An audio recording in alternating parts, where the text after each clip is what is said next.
All right, guys, this channel for me, it's been awesome. The channel has grown way more than I thought it would. I've been able to make connections both online and in person. But honestly, the best thing about this channel is that I've learned a whole bunch.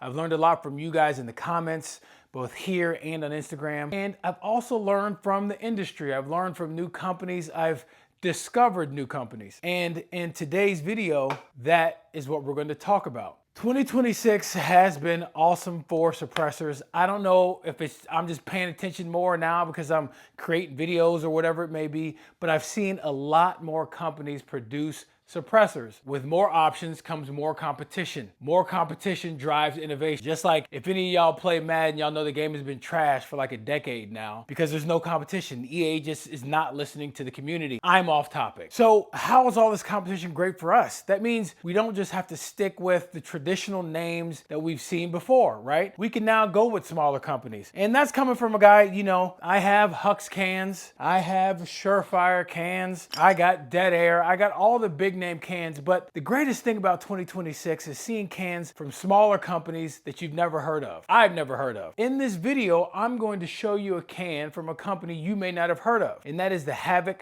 6mm from T&K Suppressors. We're out here at the range where the proverbial rubber meets the road. We're back out at my favorite place, the ranch, hopefully your favorite place, and we're gonna put this HAVIC 6 to the test. For me, when looking at a suppressor, there are really three things that I look for that come to top of mind for me. The first one is obviously sound mitigation. It is a suppressor. How well does it do suppressing that sound? The second, you know, something that's slept on is the signature reduction. I'm a Marine, the Marine Corps with the M27, they are now issuing suppressors with, you know, to all the regular infantrymen. And that is not to be super secret G.I. Joe or whatever. That is for signature reduction. So I look for a suppressor that does the same thing. And then the third thing I look for is gas mitigation. It's 2026. There are so many good suppressors out there on the market that do a good job in mitigating gas. Why would you buy a suppressor today that doesn't do that? So we're going to look at that as well. And those things are important to me, right? Because you can look at any spec sheet, you can look at any manual online about the suppressor. If it doesn't do those three things well, then it's a paper tiger, right? It doesn't actually perform to what it says it can. We're going to put that to test today. And how are we going to do that? Well, we're going to shoot it. We're going to shoot it on 3 different barrel lengths. As you see on the tripod I have right now, that's a 13.7-inch barrel. We're going to shoot it on a 10.5-inch barrel and then shoot it on a 16-inch barrel. What we're going to do is we're going to put 60 rounds through each of these barrel lengths and see how they sound and see how they perform. Now, this is not my first session with this. I wouldn't just shoot it once and then be like, oh, it's great. No, this is my 4th range session with the can. I've been impressed with it so far, but I do want to see it on different barrel lengths back to back to back. And now, you know, just my own personal prediction, having shot a bunch of rifles over the last few years, I think the 10.5-inch barrel will be the harshest. That is the harshest system. That's pretty well known versus 16-inch, which won't be as harsh. And then that 13.7 should be right there in that middle ground. So hopefully we'll put those to test and see how it goes. And you know, I'm done talking right now. So let me stop talking and let's get out there and shoot some. All right, so now we're here with a 13.7-inch with the HAVIC 6mm. Like I said, we're gonna do 3 mags of 20. First one, you know, being sound mitigation. Let's just hear how it sounds. And we're just shooting into a berm. Let's see how it sounds.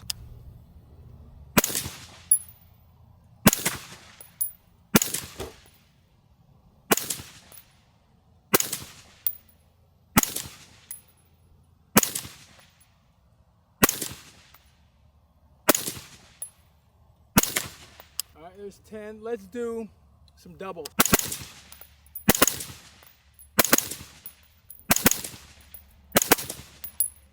All right, doesn't sound too bad. All right, second mag. Let's look at signature reduction, how that does. So we'll do 4-round burst.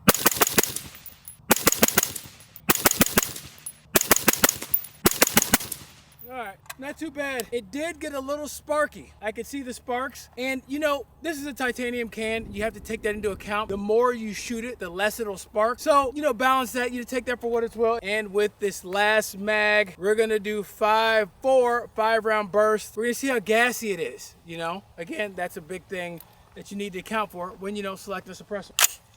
But also keep in mind, the gas isn't just suppressor based, it's whole system based. So let's, you know, just keep that in mind. This is just an H buffer. It's the Geisley. It's just an H buffer, so it's not a heavier buffer. It's the standard one.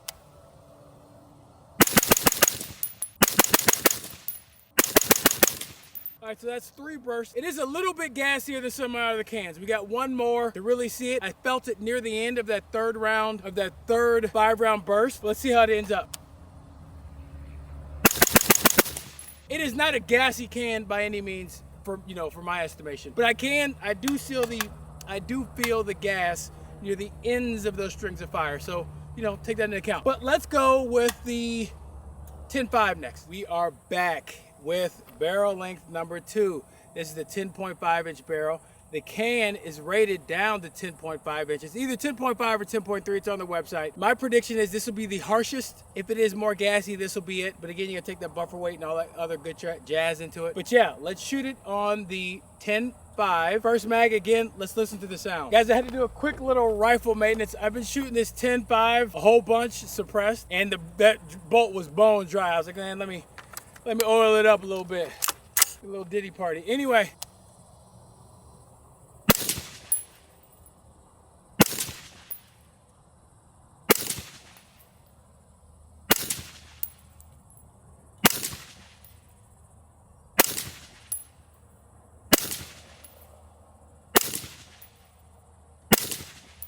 All right, first 10 rounds, and like I said, I anticipate this being the most harsh, and I can already tell that it's a little more gassy with this shorter barrel in the system. Again, remember, this is just an H buffer. With the shorter barrel system, it definitely is more gassy.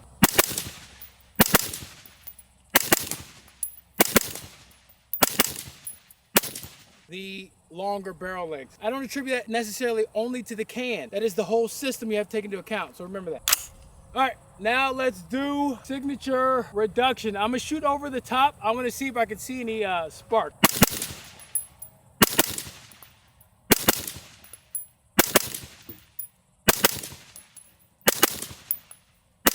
All right, the first thing I'm looking for is kind of what they call first round pop. So that first round that comes out, in the whole string of fire, you can see a little bit of sparks as I'm looking over the top, but I mean, it's not crazy. And again, with the titanium can, the more you shoot it, the less it sparks. Got some sparks there. All right, cool. All right, and now for the last mag. It's a gassier system with this shorter barrel length. I can't emphasize that much. Everybody wants to go, hey, it's the can, it's the can. And I'm not making excuses for the can. I don't owe these people nothing. I don't have to say anything. I can say whatever the hell I want. You have to take the whole system into account. But let's do 4 5-round bursts. Oops, little trigger freeze. Let's do the last barrel length. That is the 16-incher. 3rd and final barrel length test. First mag, again, we're going for sound mitigation or sound reduction. See how it sounds.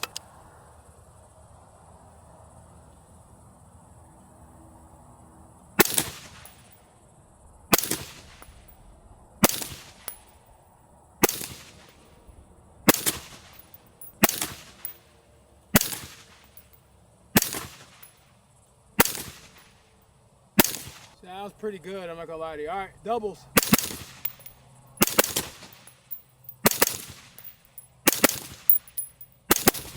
All right, not bad, not bad. Second mag, again, we're focusing on signature reduction this time. Let's see if we get any spark.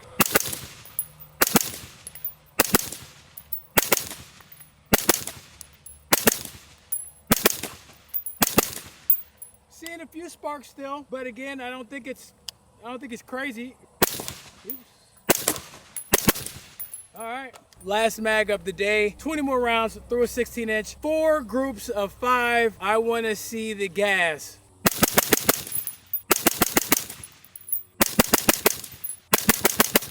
All right, guys, that is pretty good. Listen, with the longer system, the longer barrel, the longer rifle system, the gas was dramatically reduced. No issues at all. So, like I predicted, on the 10.5, it was a lot more harsh.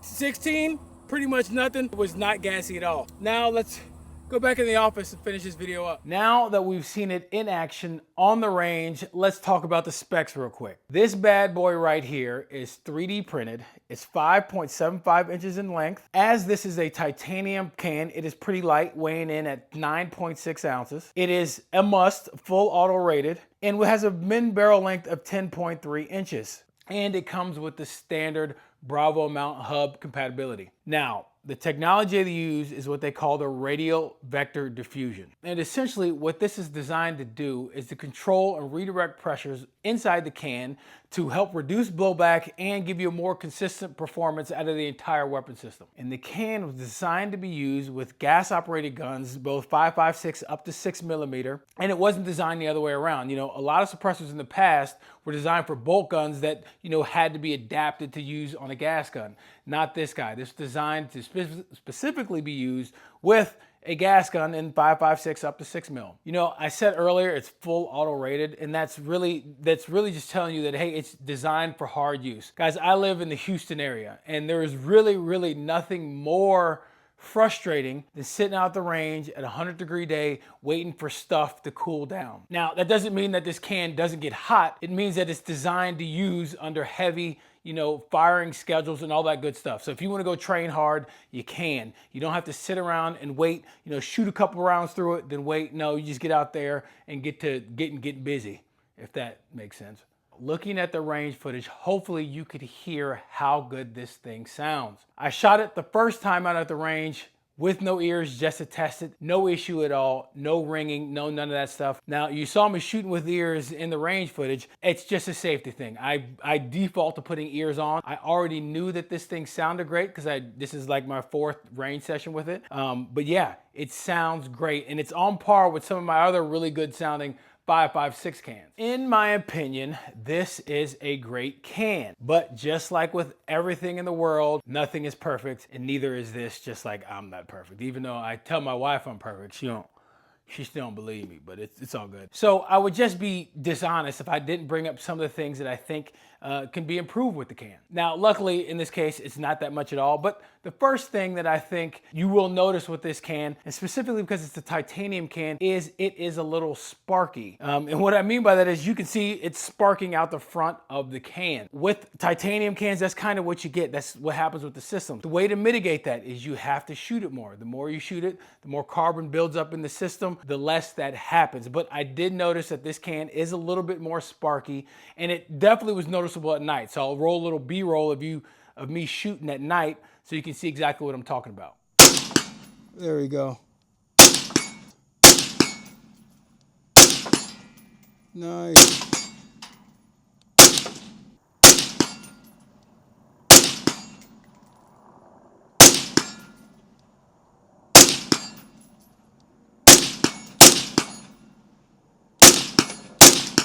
I would be completely unfair to say that, hey, this is more sparky than other titanium cans. This is as sparky as other cans made out of the same material. Now, if that's a no-go for you, they do offer this in Inconel. Just so happens Inconel is my favorite material of can. Now, obviously, you know you're gonna take a little bit of a weight penalty with that, but you know, just go hit the gym. And the second and final, thing I noticed with this can that you might be able to ding it on is on my shorter rifle, that 10.5-inch rifle, it was a little bit gassier. Now, was it as gas as any of these traditional baffle style cans? No, absolutely not anywhere close, but this was a little bit gassy. Again, to be fair to the can, that rifle setup was not tuned at all. It was just an H buffer, standard BCG. It's a gassy system in general. When you throw a can on it, it's going to be more gassy. That's an awkward movement. So I can't just say it was the can, but it was part of my experience. I'd be lying to you saying if it wasn't that way. But overall, I really do like this can. There's really not too much dislike about it. It was designed around 5.56 gas guns, made for hard use, it's light, and it does a really good job of suppressing sound. And if I'm going on a little aesthetic, I think this thing looks pretty sweet too. As we wrap this video up, the folks over at T&K Suppressors were crazy helpful throughout this entire process. They seem like great people, and it's always great to buy American-made stuff. So I always like supporting that, and they're putting out a good product. I like it. I think you'll like it too. So, just go over there and check them out.